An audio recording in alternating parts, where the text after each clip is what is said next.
Hello everyone, सारा Ram Ram. Welcome back to my channel. मेरा नाम है रेनू और जो कि मैं हमेशा इसके बाद जो लाइन बोलती हूँ वो मैं अब नहीं बोल सकती, क्योंकि जैसे कि आपको थंबनेल से पता चल ही गया होगा कि अब हमने ऑस्ट्रिया में हम नहीं रहते हैं। हम ऑलरेडी ऑस्ट्रिया छोड़ चुके हैं और दूसरी कंट्री में आ चुके हैं। और ये वीडियो भी काफ़ी टाइम के बाद मैं वीडियो बना रही हूँ, क्योंकि वहाँ से उस कंट्री को छोड़ना और नई कंट्री में आना बहुत सारे काम होते हैं, तो उन कामों में ही लगे हुए थे। और उसके बाद थोड़ा सा फिर वीडियो बनाना छोड़ दो तो लेजीनेस भी आ जाती है, तो इसके लिए वीडियो नहीं बना पाई। बट आई थॉट कि मैं अब दोबारा वीडियो कंटिन्यू करूँ। और किस कंट्री में हम अभी आए हैं ये मैं आपको ज़रूर बताऊंगी इस वीडियो में, इसलिए वीडियो को एंड तक ज़रूर देखिए। तो सबसे पहले तो मैं ऐसा कुछ नहीं बोलने वाली हूँ कि लाइक हमने ऑस्ट्रिया छोड़ा तो उसके कुछ रीजंस हैं हमारे पास, लाइक कि जैसे नेगेटिव पॉइंट्स हैं कि हमने कुछ क्यों छोड़ा, प्रोफेशनल वगैरह, या हमें कंट्री अच्छी नहीं लगी। ऐसा कुछ नहीं है, मैं ऐसा कुछ भी नहीं बोलने वाली। और क्योंकि उसको छोड़ ऑस्ट्रिया को छोड़ने के हमारे कुछ अपने पर्सनल रीज़न थे। जाना तो हम इंडिया चाहते थे लेकिन हम इंडिया नहीं जा पाए और हम इस कंट्री में आ गए।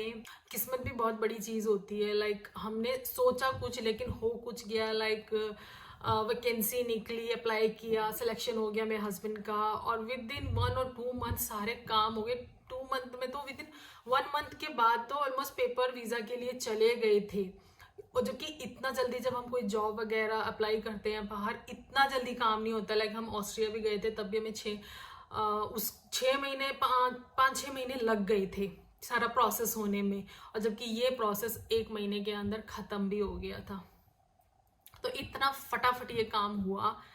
किस्मत थी, आना था तो आ गए यहाँ पे। वैसे जैसा कि मैं पहले भी अपनी वीडियोस में बता चुकी हूँ कि वियना वर्ल्ड की नंबर 1 लिवेबल सिटी है, और वो एक्चुअल में है। जब मैं यहाँ पे आई और यहाँ का इंफ्रास्ट्रक्चर वगैरह और एरिया देखा, और जहाँ से ऑस्ट्रिया से हम आए, तो ऐसा फील हो रहा था कि कहाँ हम रहते थे और कहाँ हम आ गए। तो मतलब, और यहाँ पे इतना स्ट्रगल किया आते ही, ऐसा लगा कि मतलब एक पॉइंट ऐसा आया कि रिग्रेट होने लग गया था। और अभी भी, क्योंकि हमें आए हुए सिर्फ 2 महीने यहाँ पे हुए हैं, जिनमें से 1 महीना तो हम काफ़ी स्ट्रगल कर रहे थे और ये दूसरा महीना भी कुछ ना कुछ करने में ही चला गया। तो कहीं ना कहीं मतलब एक उस पहले मंथ में ऐसे रिग्रेट हो रहा था कि कहीं गलती तो नहीं कर दी यहाँ पे आके। क्योंकि जब आप बाहर रहते हो और फिर दूसरी कंट्री आप जाते हो तो आपकी होम कंट्री में आप बहुत सेफ फील करते हो, लेकिन जब आप बाहर दूसरी कंट्री में जाते हो तो आपको ये चीज़ें सोचनी पड़ती हैं, कहीं कुछ गलत तो नहीं कर दिया। और सोचनी क्यों पड़ती है, उसका सबसे बड़ा मेन जो रीज़न होता है वो होता है मनी। आई थिंक पैसा आपके पास बहुत अच्छा खासा, अगर आप सैलरी ले रहे हो तो आप फिर भी इतना नहीं सोचते, लेकिन आपकी ठीक है, आपकी सैलरी है कि आप अच्छे से रह सकते हो, उसमें आपको सबसे मेन होता है कि आपको सेविंग ज़रूर करनी है। लाइक मेरा रहता है कि भाई कुछ हो ना हो थोड़ी सी सेविंग तो जरूर होनी चाहिए। अगर थोड़ी सी सेविंग नहीं होती ना तो ऐसा होने लग जाता है, बिल्कुल खाली खाली सा फील होने लग जाता है कि नहीं यार ऐसे तो काम नहीं चलेगा, सेविंग तो होनी ही चाहिए। तो वही एक रीजन है जिसकी वजह से लोग, आई थिंक नॉर्मल लोग जो जनरल पीपल होते हैं, I am not talking about high class, तो जो मीडियम क्लास लोग होते हैं उनका एक सबसे बड़ा जो मेन रीजन होता है वो किसी भी कंट्री में डरने का या कुछ होता है, वो पैसा एक बहुत बड़ी बात होती है। तो यहाँ आके भी थोड़ा सा ऐसा लग रहा था कि नहीं, अभी आगे देखेंगे कैसे होने वाला है। अभी तो कुछ भी नहीं है, क्योंकि जैसे मैंने कहा कि स्टार्टिंग का 1 मंथ तो स्ट्रगल में लिख गया और दूसरे मंथ में भी बहुत सारे काम थे, तो अभी तक इसका यहाँ का आइडिया इतना आया नहीं है। स्ट्रगलिंग क्यों हुई, किस चीज़ को लेके हुई, वो मैं आपको नेक्स्ट वीडियो में बताऊंगी, जो कि यहाँ पे बहुत पॉपुलर है, हाउस क्राइसिस जो यहाँ पे चल रही हैं।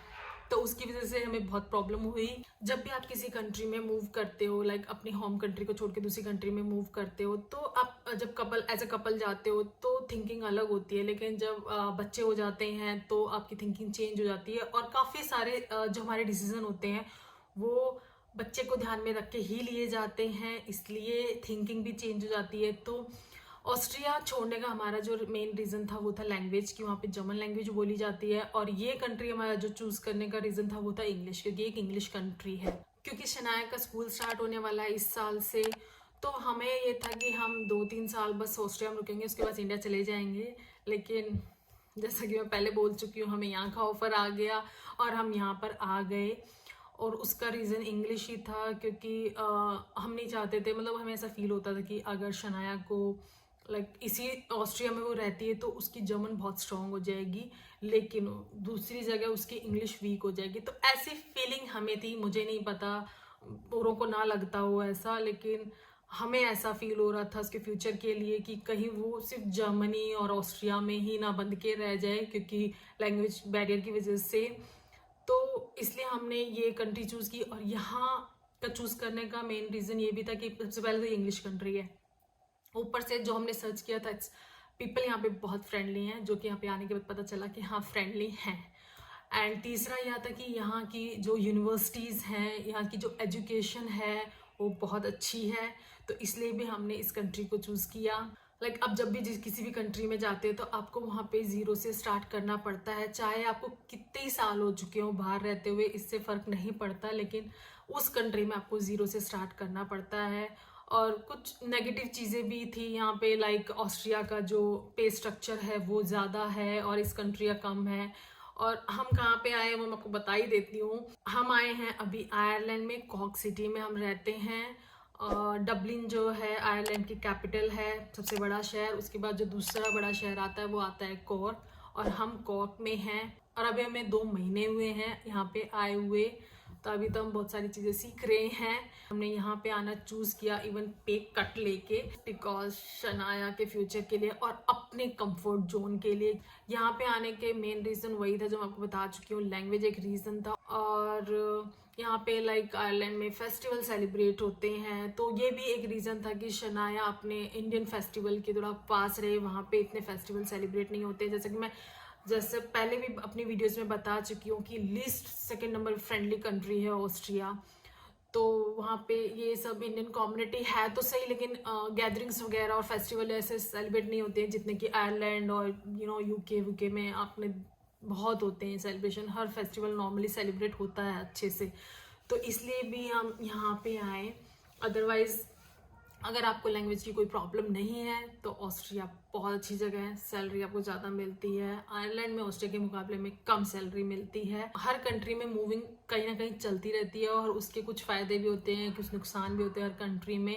बट वही बात है कि आपको अपना देखना पड़ता है कि आपको क्या चाहिए वहाँ पे, और आपको वो चीज़ मिल रही है कि नहीं मिल रही है। आई होप कि मैं वीडियो कंटिन्यू करूँगी एंड और अपनी वीडियो के थ्रू जिनको भी जो भी यहाँ पे आ रहे हैं और जिनको भी हेल्प चाहिए होगी, जितना वैसे हो सकेगा वीडियो के थ्रू मैं आपके क्वेश्चंस के जवाब देने का ट्राई करूँगी, अगर मुझे नॉलेज होगी। क्योंकि मैं अपने एक्सपीरियंस ही अपने चैनल पे शेयर करती हूँ, ऐसा मैंने कोई प्रोफेशनली तो ये नहीं यूट्यूब चैनल चलाया है, बट हाँ मैं सिर्फ अपने एक्सपीरियंस शेयर करती हूँ ताकि मेरी वीडियोज़ के थ्रू जो यहाँ पे आ रहे हैं, जो यहाँ के बारे में जानना चाहते हैं, उनको हेल्प हो जाए। पहले मैं ऑस्ट्रिया के बारे में वीडियो बनाती थी, अब मैं आयरलैंड के बारे में वीडियो बनाऊंगी।